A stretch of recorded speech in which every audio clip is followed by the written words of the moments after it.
ya omulon Togo be nyagbo e vode pour mila accepter nina ici à nous mtia mila o parce que fie miam le fie ya miliam la signon et tout la signon ni matin le ochu ni mi Ibrahim Traoré ni mi maman Togo jo le coma c'est la vérité là maman Togo ce que je dis c'est la vérité ame kukuko le da pas forci force ame kukuko le gonu kekewa o mi Ibrahim Traoré teto o mo ma jo nyanwa obo wato ni colonel wato ni gendarmerie waba moni chito o amekosi boto no ni milliardaire yo onpo Ibrahim Traoré a vifin benye voix enyanu ke be jambena et la va sauver be joie et mo ke jibela toi et toi moni colonel ore voix ve do armeme yebe pour sabana mo le funu e hodwa dossier fifia amunya nanu mi ato le noa me odunwo mi be yo nyanu keke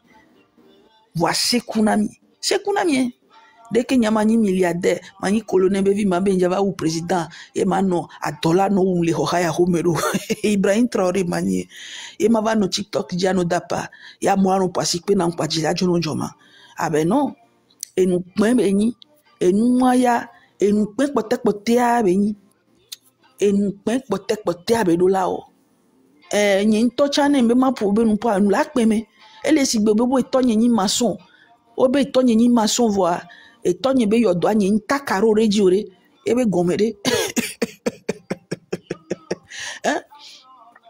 e nu la peme ola be to nyi maçon kwa to nyi joku fi po yodo ne kwa nyi nta karo rejio alo nyi so to nyi so do yodo e pe yodo mo e po to nyi jo le bongo be pa be e nu la no peme c'est ça il faut être intelligent. Mouké me reproche à me bobo ton mi laisse comme ne mi le dit la wa waria miano speed le tago mianya quoi et mianya re ke miawa wara a mon sopole et Mali kudo noa pour renverser non miano da pas oui ils sont forts et ils sont si a mo ato tete on po alodu on po alochi ko so dona miabe capital be lomea on po alochi le wabe capital meken botrovani Ibrahim Traoré alo komi duna etogwa du kona namia wayo on potete yo komie no na funu kanya le funu wa mia eno le mia si ha me mia to ni nu gangan gwa mi profiter mi o de kere ke mia wo Ibrahim o ne mia sauver Togo mi le paresse kudo vous dit ka dova tomi uva ye mi antomi va nya hofeti fiva mi va le nu popo e un pen be do la un pen mu fierté de pepe benyo nem le gblena mi angba no ve mi ngba no mu ni be encontre me pepe onyi to afike me le fia ni me le pon de le Togo ele via domenam mi le se goma e nu le pem to cha e nu le pem do Togo to nu quoi et comme bena nde pepe me le mia si le Togo re donc a jimate no jo et comme mia keki normalement mia keki wa jindula no jo mi quoi et je ne pepe me le mia si le Togo terrain mu le mia si o hôpital mu le mia si o sukulu mu le mia si o nde pepe mu le hu cha mu lo e modudu cha mu lo donc a voix et nous kenyang blonne bena kemi joni e bende pepe me le mia si o wa mi ameko mi do opportunité o wa mi mzenyoro wa mi awe gbava na nani agbajo va no osi bebe na mi awe le do aya umia o nene enwe bena to bena nyewa no mama mi ami do la zango me ho mi mava na te fika ke mi ami va le di mo ka mi va le vo vide voir mi la be ya trova manger mi abe go ava manger mi abe émotion ava manger mi abe énergie o atroso mi abe visibilité kudo mi abe pouvoir o ah ben non ça peut pas aller comme ça veut dire que vous utilisez tout le monde contre tout le monde mais laissez gomme. Oui, c'est vraiment triste. Voilà, on dit là c'est gomme nénéo. Nya va le contre avec les pepo. Miawe kwa nembe mle embrouiller amo miawe tagbo ameko gbuna be mu embrouiller na tagbo gble na mi nya na mo seku no poto mini. Oui, parce que ne nya e gombe na o matini capitaine bevi ye zingli man hotamena o Ole sinkele nglan comme e no nye bena kapita bevi ke ya champagne bevi ke nya e do lavani messia ola zanzon le asibe Yesu Kristo ne ole se gome alo o manna ni kaka ga ke ma dova to mu voir yo lavano adova to yo vanya be obo plena chia ken bo lava be ya va klare ko o zena chia achi o alo fiko pona enua hamma ku de to le pengo lode abe no pengo do la nasi o la nya fike pengo no na wa we lava no le pengo to na mi wa we la lo pengo to na mi fifi la no mo pengo yo e voe munyi be mia TikTok jimina no mbopore pengo po mia ho ata no le fun pa o mi la tu ho fi mi la to Bethlehem nche.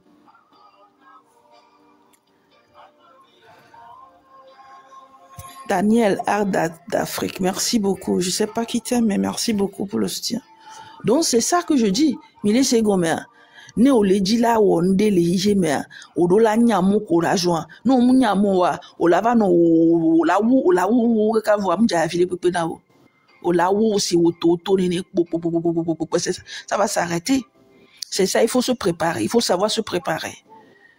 Mukambe minyano o mateni kapite bevi ye e hola gledo ye nega keme ye jiva le po mouvoir figbo la va no pour bobe be ye nyabe le wa me hoho e jileja kwito no wa plengo kudo a plengo ku hamo po la lova parce que o jesi joa o nya de ka to e no le fun o na no le fun do kwa de po la de a plengo kudo hamo to ye kwa men a distribuer na de viole kachia et vokwe mila tubete rema.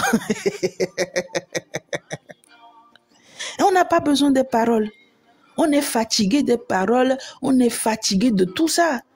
Hein mila fifi ke ngwe mila blombe ebe fifi ake jak jog banaso wesa ye akuviva le blombe ebe ke jajale wesa san fifi anyam le jame san e jiu wa we fi ju wa ve bu non miaya e wajo gbanvo de pour mila de plein goku hamoto mi ba pour mi ba no pour mia mi le pour mia o ko va le pour na mi o ko to mi chimi mi le se goma a plan goku do hamo mi do la de to asiagbe mpun ko mi le po gbalo mi le wo mi abe van o pe ya ka mo la claude mi adola no po asipe na mi se ku no yoni normalement no le capitaine be homea o la nya plango agba nya plango ye chonwa a plango gbeglo do la na filia kokokoko o la jesi yo la mana mo la ba tawa kudo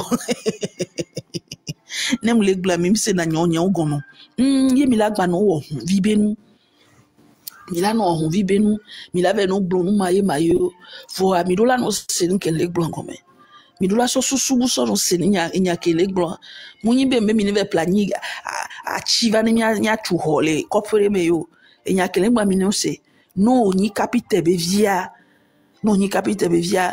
na e kangba la si yo la ple a plango ye chonwa o do la nya fika e to so na plango ho so na doa o do la nya ba plango ho do la filia kokokokwe ni tagbom la se no ke wa o nya na no e ke wa o nya nde pepe to Jean tu e to cha no yo do me voir e la no po kaka la be ye peju jinu a chama e ye peju jinu a chama e to la tro no oh appelle nous la tron ko bena to quoi et toi là yo et voici que gun yo et toi et voici que mjugun ya de ko et voici to gun et to gun voici et to et là no wa fene là no bo yo be e yam le di la nyano e be vi yam le di la nyano sinon wa e do la nya fika plango ho le ya si agbe kebe java no po be e wagban e ho de keke mi do la ho de keke mi no de keke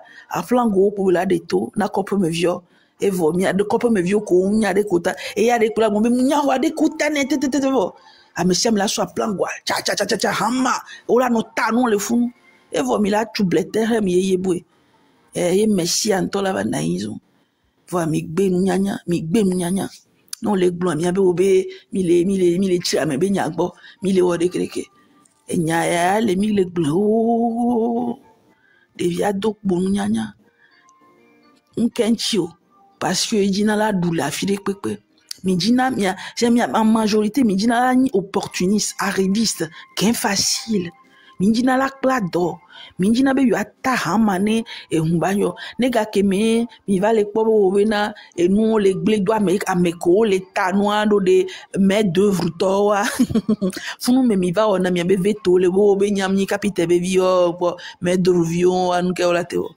alors que faux capitaine be vi komi ya seku no mini mimle wonde popo donc amila pote mi abe cliquer claco il avait mlani main d'œuvre toa to ballon wa be doa main d'œuvre toa mi continue mi be doa ne mi awe ale mi agbe wero kwa ne mi atublete heba mi ese e mi atublete heba fo video la trodin et nya kemi le gloin c'est pour la survie de la République togolaise pour l'éternité. Et nous, que les Djokaka va les Djokaka, va les 5e République, mais nous, nous, de pepe benyo. Et Jude pepe, amene pepe les yodo, mais toi, tchalanya bena nous, nous, de pepe benyo. Donc, à fort vidéo là, c'est waya gomme la trodé. Et les vévérés. Quand Bémeng Blonyale, ame bobo tola be, ola bova, oh, toi, tu fais les lives, mais tu parles, mina, c'est ça. M'tona mi bena, depuis 2024, le 31 décembre, nying badjava non. On va aller au français, on va aller au juge, on va aller au avocat, on va aller au projet. On va aller au projet. Donc, à fait qu'il y a un important virya, ma soeur no cancer, on peut bébé, avec que ma idome la bolava na bodi milano du colico, milano cancer, on est né, mille secondes. Donc, c'est un yam le can kudomi. Yemba le cancer, on a mis bébé, nem bureau, même on a bureau propre. Auto ena mi amo blonga ko bombe graphisme nie. Ah, je ne suis même pas graphiste. Voilà, nous, tout dans mon site internet, n'a vifia le mot graphisme, donne vifia ma ou gamekento graphisme diplôme. Mais ça aussi, je l'ai appris sur l'état pour faire mon travail correctement. Ni non n'en te quoi mais repepo. Il est second. Voilà, ni que bon bac potan via, m'diama na boji. Nema no cancer le bovichi nyago mbava le bovichi nyago nyenton le cancer na loko nyekudo hevio le achia mekoto na ze hevio java e matewe il est gomé nyenton la bovichi nyago le cancer donc et moi ya mbava no bijibe obe ne le ola va nye monter na me et on a deko en fait anem le monter miwa amekonyo mjesio wa mi baso mi abe e nyabo so achakaranya et trouve tona nyabume yinto manon poni po mi la so nyabo va no biom ne me mama glon et mi abe zozo ku mi abe yakamu ola be mba le glon yo wenya alors que dans la vérité comme leto que mi tona mi le fiebe de kadia viwan et be comme légendaire be moi que daso c'est pour si c'est la mystification voit mi awene énergie be va le hon bébé les oufonya sigbe mi quoi fiabe na mi le kwento mo quoi a maintenant on peut pas on tin coup pan les clés était non bon vérité était non bon mensonge était non mi janya que le blon on blena mi va y ça je le connais il y a que mi on a dit que mi trop on a réconciliation moi je le connais vous le comprenez vous miawe mon jesio miawe jesi en tant que artiste bejinaha niam jesi en tant que en dehors de artiste. Il est second, donc je connais sa personnalité. Je connais tous les traits, les caractères de toute sa personnalité. Pas le personnage artistique que vous connaissez. Il est second, malo. Donc, allez, les web, nous, on quoi. Ça sert à rien de répondre à ce genre de choses. Il y a une tanasi, et là, on web, nous, voilà, il y a qu'une intelligente. Donc, il y a on a dit, piqué, ne. Ntona nyawo ne vena domenine ina kaka bavana la be va défendre et mimi s'arrêter dans le fumé nyawe mjesimio nyawe mjesi nyekube game ye misone bena wona direkude allo finebe nyagbo allo mi home les rabaisser non ce que je dis sur lui c'est une vérité absolue il y a une tochanye nene les privés mais n'y a bou béni na mi glona voyez benen na béni ngba no bomien privé benyole et nous publiquement sauf que ne me va publiquement et jouer na facette bou et m'jona jina mchon et jina la so facette que be jouer na plus a son rabaisser mais a son wosi be na nya ko va le gloni a chirine funu même cham troll khla ne Sinon, moi, je n'ai rien contre votre gars. Hein. Il peut aller parler, il peut aller même tuer fort, c'est son problème. C'est son problème. C'est son problème. Depuis plus de 10 ans, et nous pouvons blona. Nous pouvons commenter,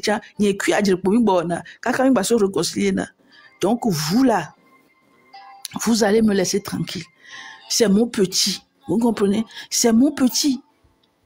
C'est mon petit. Il a beaucoup, trop de trucs à me demander.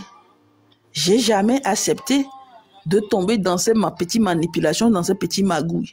Et c'est mon petit. Et je l'aime bien aussi. Et lui-même sait que j'admire ça. Lui-même sait que j'aime ça. Lui-même sait que c'est des choses comme ça que j'aime.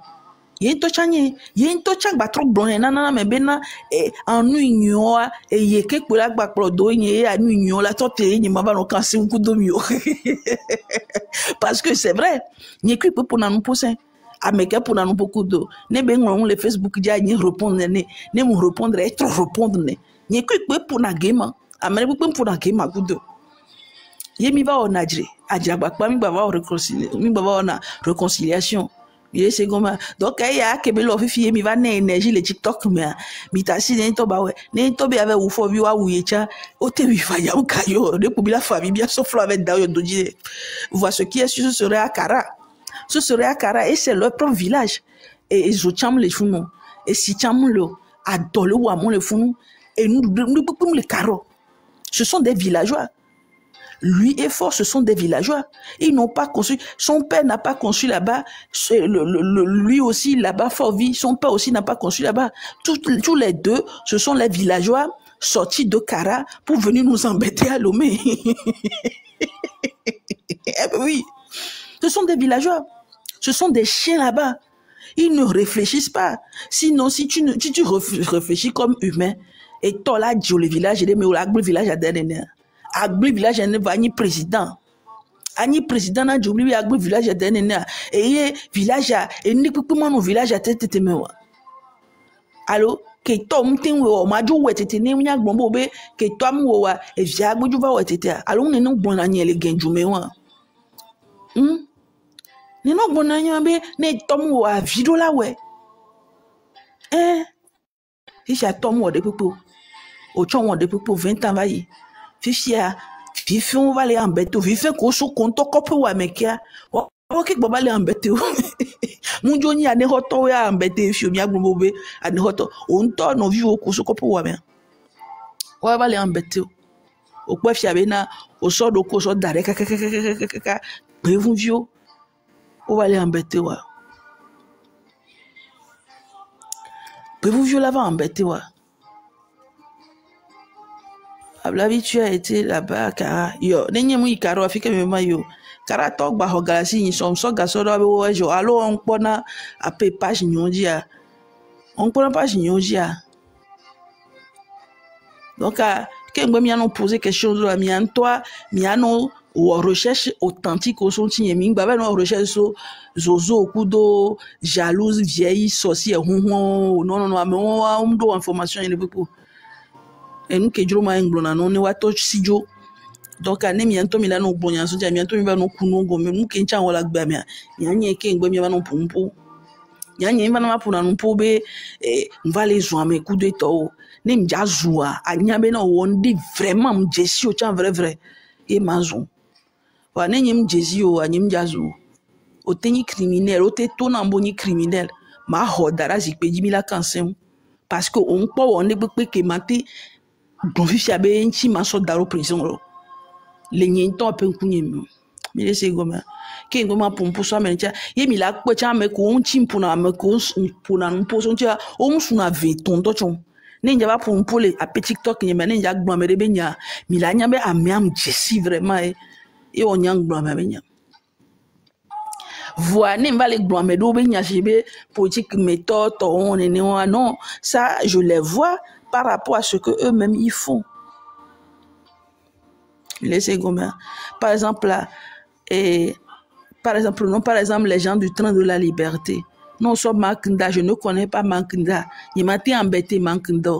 Mais par rapport à ce qu'il est en tant qu'aîné, ne nkbobe embêté vivant tu kwindea alo vivant tu kwindela embêté a e wa matin gbe ma be no be maknda ngba embêté a meilleur alo vivant ya ngba embêté makndo si ya ça fait ça comme ça et ma gblewa ouais matin va les d'ailleurs ya no gbo maknda benya afo no gbo maknda benya que ça donc le possible parce que nyim jesio alo mabe o maknda me ade ke be non et c'est comme donc ani nyamra le gbon kopere benya e gombe mi kopia me alo le kopia me a njesia me le kopia me ye mu wona le kopia me ile se gombe nya kopo kokoko me mu ile togoa ndo wa be ko e kokwi ke la nyigban ndo wa be kokwi le ganu vie me la hoye me bah oui ye mu da chido waji kopere pepe ke me mu ile togoa ne nya yi kopere me ne njajo le kopia man kuna kopia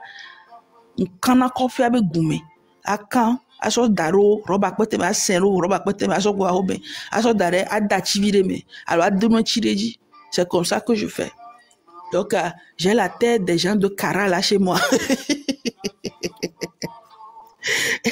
j'ai la tête des gens de Kara chez moi il est chez Gomé miawe ne mi le disale ya mi nyana anyigban ke ji mi dafwa 5 ele beni anyigban on vodu ke beni anyigban on anyigban togbo ko gulo mi njina jesua be histoire il est ça question ko va le poser donc mtono be king bola no va non poser question lo doma king gbe mi la va non poser question lo doma mi ve di gonye me nyuende ne mi ase king gonye va non poser question lo do hein benim gla photo derrière les pompes ça veut dire que j'ai eu à traiter avec des personnes.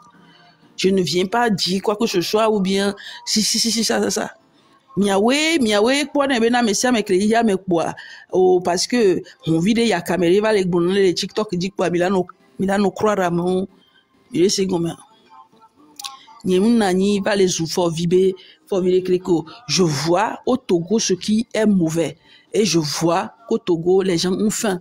Les gens ont faim. Et ça depuis la nuit des temps.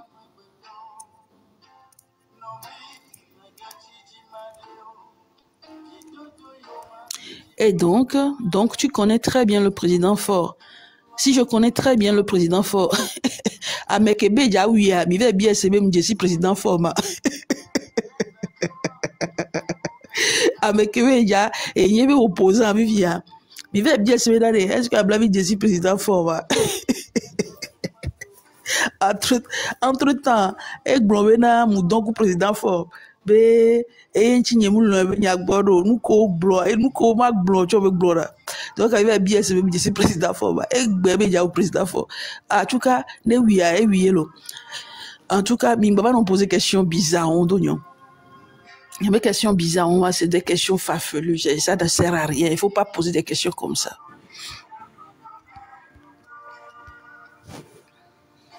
Il ne faut pas poser des questions comme ça. Il est comme même les détis gonimé, les bovichi gomem les cancers, nem les pour et nous pour comme les pour abe questions il a non posé. Mais il va non poser questions sur toi pas beau. Les globes nous les non les Togo. Yé les Kara.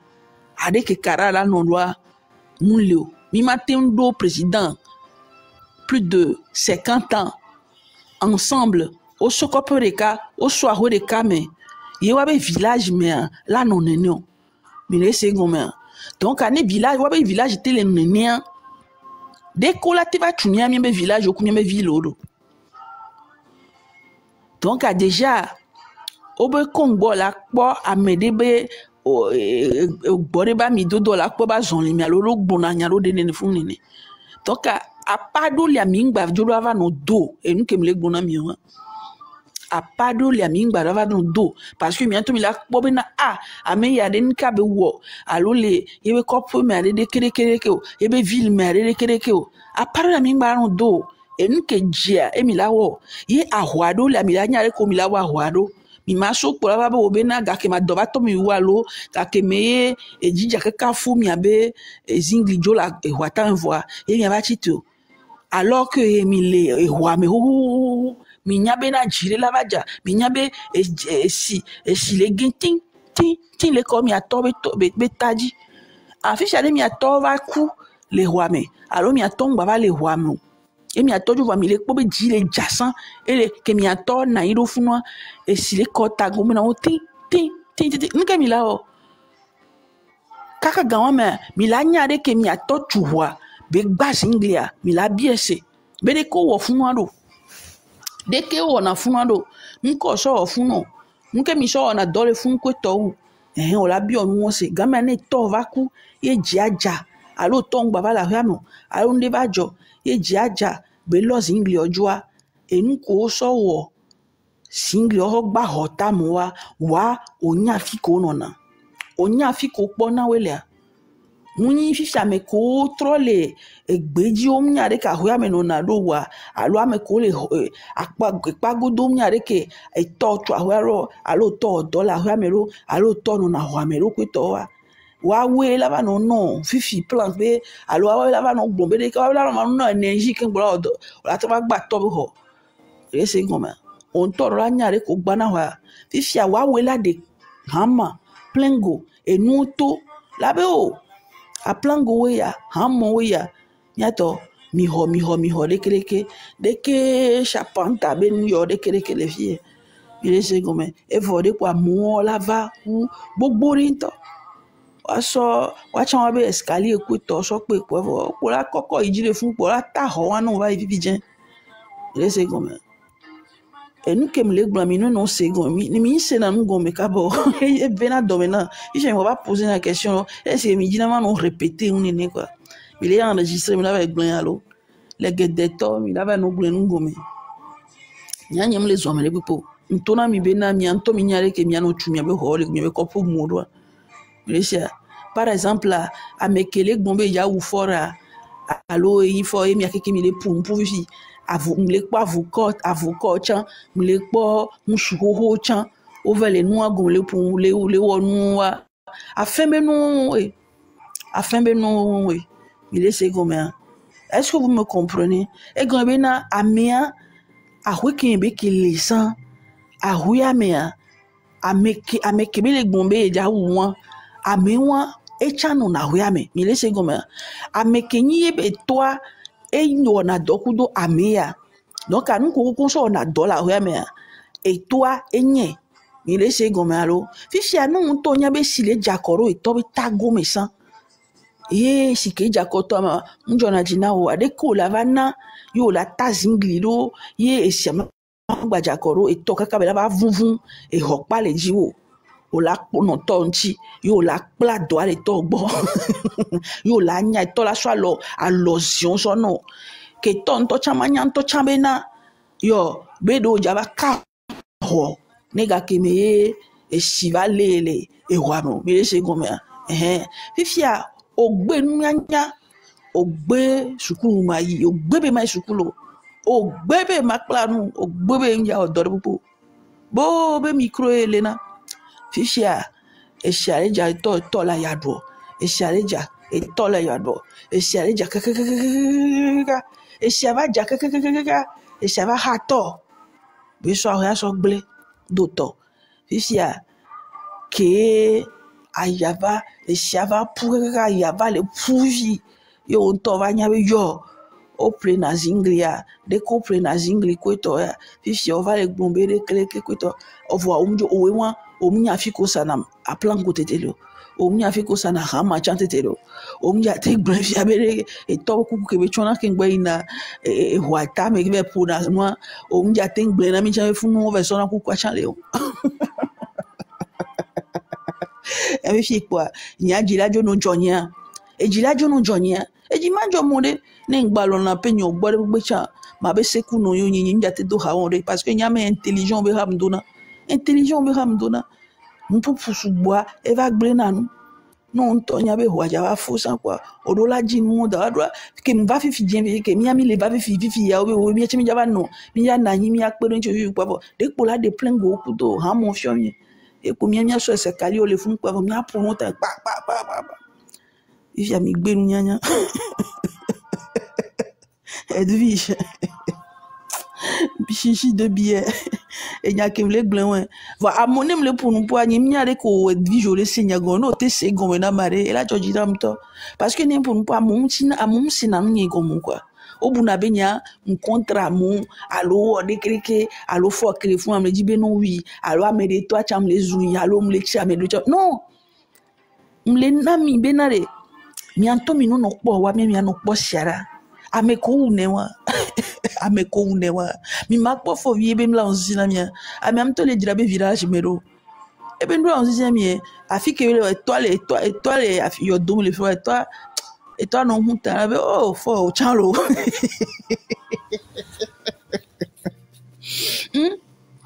Fifia, et que domi balek plon que yo me le page a dit tiens, ye tiens toi la home le fou fia non bombe quoi et do de vie avec fou tiens.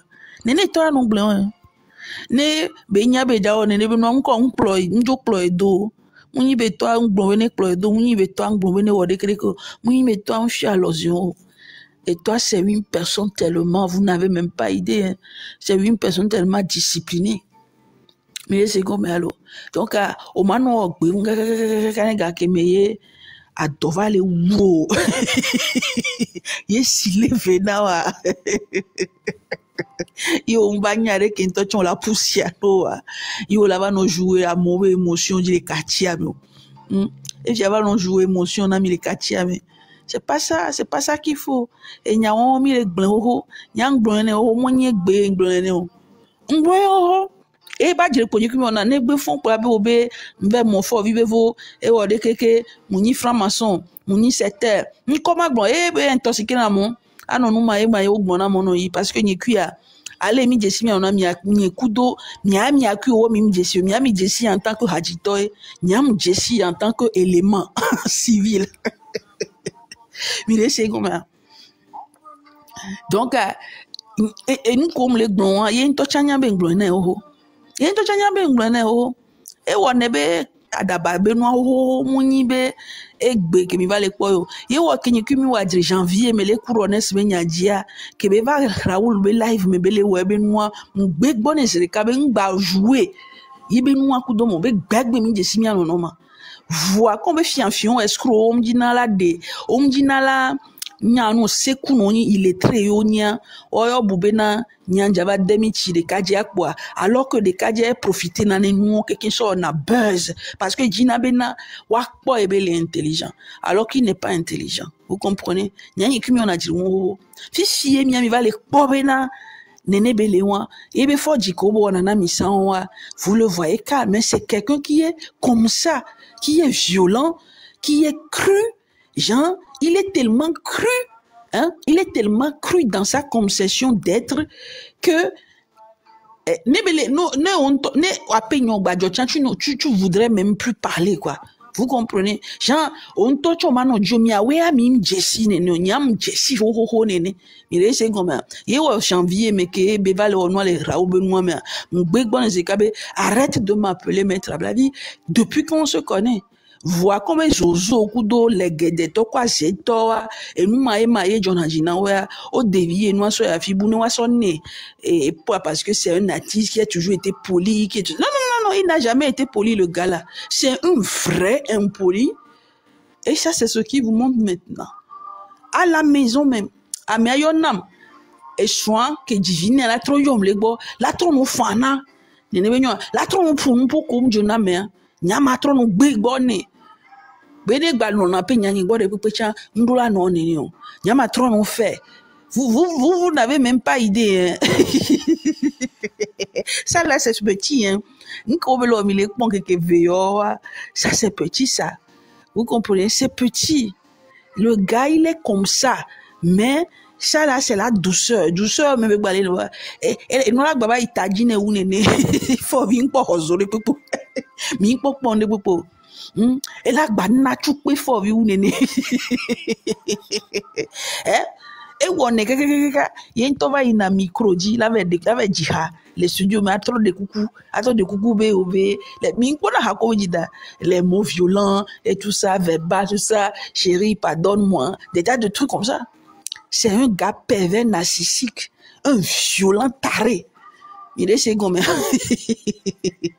moi il peut me les yeux je le connais. Et ce qu'il fait là, Vous là, c'est 50% vous regardez ça. Et là, bah, trop itali, ne ou ne bila, bah, ouais, mi la, ouais. Que tu n'as mi janvier, mais des cadres, mais faut dire qu'il veut l'obé, cabi, mais qu'il veut oui, il est calme, c'est ça, on passe, c'est ça, intelligent. Mais vous, bah, non. Moi, je le connais depuis comme ça, et je l'ai toujours dit, je l'ai toujours clamé. Et il va, mon anou, contre nanou, qui me les blanc. Mais au bas, j'ai mis un ouais, blondé, parce que vont sans, vont là.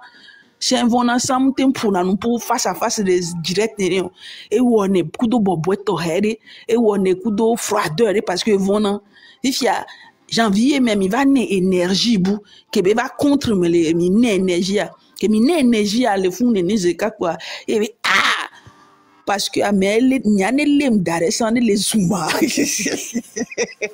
vous n'avez même pas idée nos guerres en privé vous n'avez même pas idée. Vous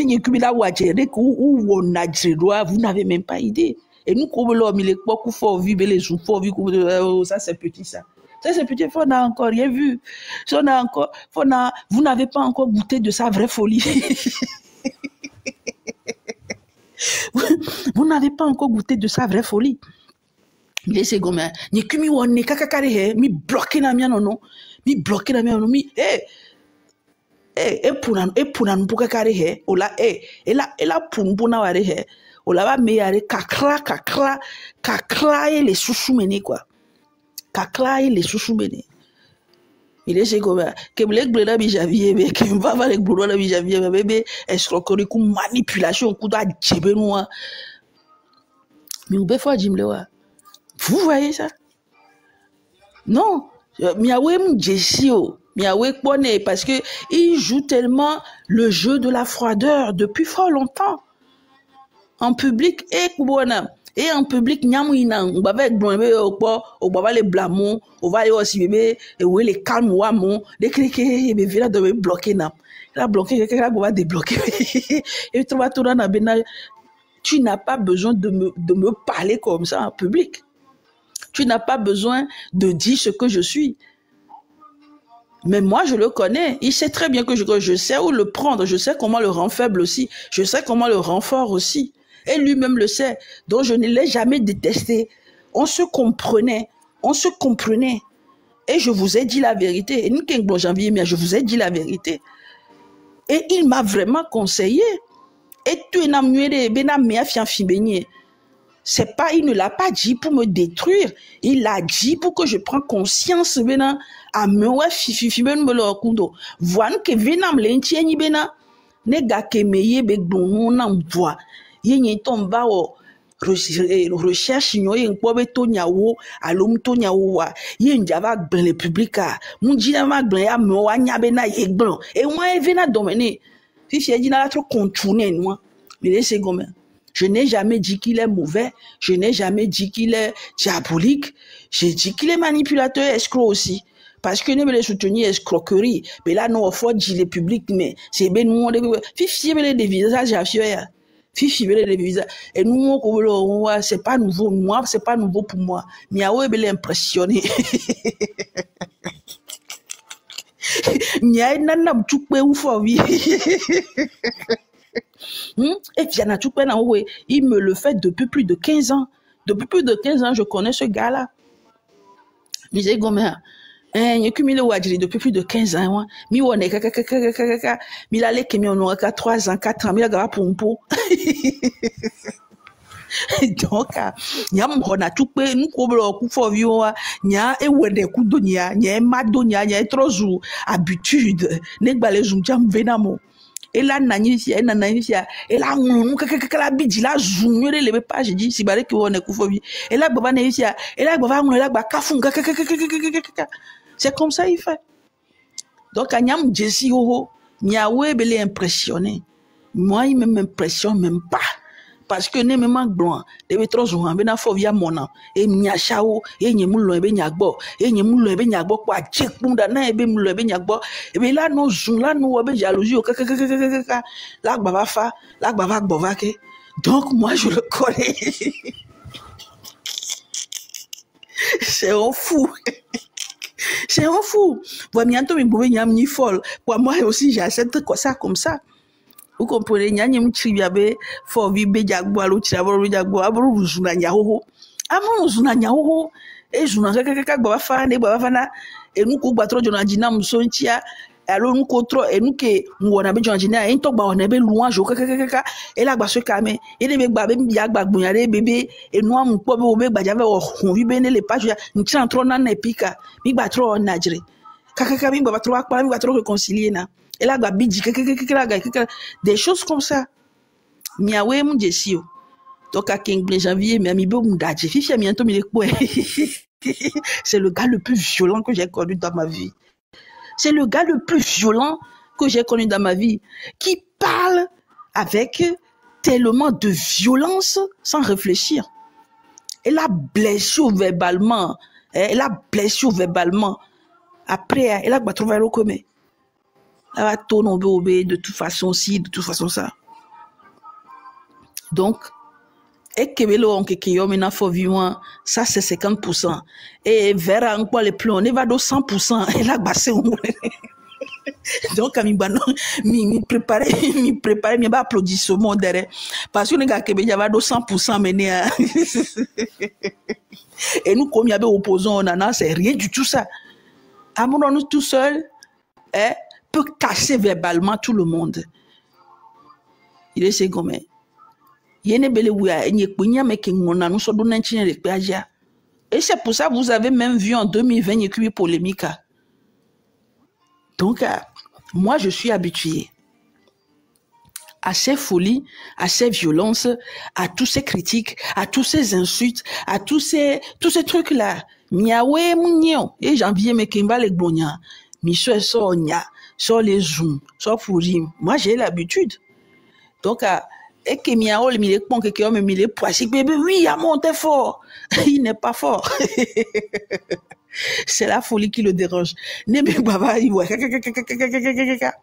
be ba chikoria et là baba nani là gba fa kiki là gba so dale là gba famille nous gomme là nous tremble nous gomme que mi po en et nous toucher n'ento que me le wol gbogbo on voit ne va nous gomme et nous toucher il est tellement sensible vous n'avez même pas idée. Vous n'avez même pas idée. Donc, à Akbadji, ouais, mais non, Akbadji, mais tu peux. Mia en privé, mi honne verbalement. Mi honne, ni mi honne. Hey, ni mi honne, kaka mi honne, voilà. Mi bloqué, ne. Mi bloqué, kaka. Eh, baba, on vit les péages, mi ben nan pique les kaka, trop bon, avant le coup, vide. Donc, il y a obéi impressionné. Moi, ça m'impressionne pas. Donc, quand il va les zoomer, les zoomer, baloué. Il est minuit, je vais aller dormir. Demain, je dois me réveiller très tôt pour aller travailler jusqu'à 20h. Et bah, il sort, ma un peu fou, ni agba de to et jile jomima. Faut vivre encore pour des popo. 50% belé au revoir. Et bah, j'avais 100. Il va le faire doucement. Et nous, kebe on est nana, si vitesse, ne pas que, ne me wana chane le kumu, chane be kuna huwa.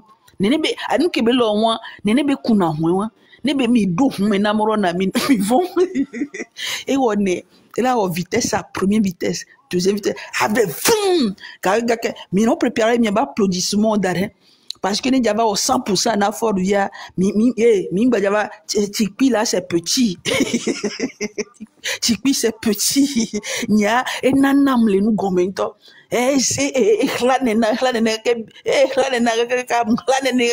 bloqué les trop bloqué na mi débloqué mi ba trop mi ba so mi ba trop mi mi to nya ko yo ko na mi no poisi pe mi ba no poisi pas c'est parce que j'ai trop na vitesse beau vitesse beau elle était si à mon corps sans elle était si marque d'accord mais si à mon corps le perdre et si elle porte faiblesse c'est comme ça il réagit et n'y a monsieur mes faiblesses et n'y a monsieur mes coco le pour le perdre mais sans auto qui gestion faiblesse fifia et n'y a rien que déjà pour match à droit game en toi game mort béni amrona game mort béni je suis le maître du game mais lui c'est le game mort. Et j'ai mi vitesse et j'ai posamba na mon soyez attentifs mais ne l'applaudissez pas trop, ne lui dites pas qu'il est intelligent, il n'est pas intelligent, Il est quelqu'un qui aime l'adrénaline, il aime la chaleur, il aime l'intensité des choses, il aime aller en profondeur. Et ça, c'est sa nature. C'est un pervers narcissique. C'est quelqu'un de très violent. Donc, afi kebe Léon, mi n'po bonde popo. Verbalement, eja wena for vie. Mia asipo pomilava no ihene, milava no ihene, ne betoye milava no ihene. Voix mi ba pousser, ne ba dépasser bono, parce que c'est très important. À plus tard.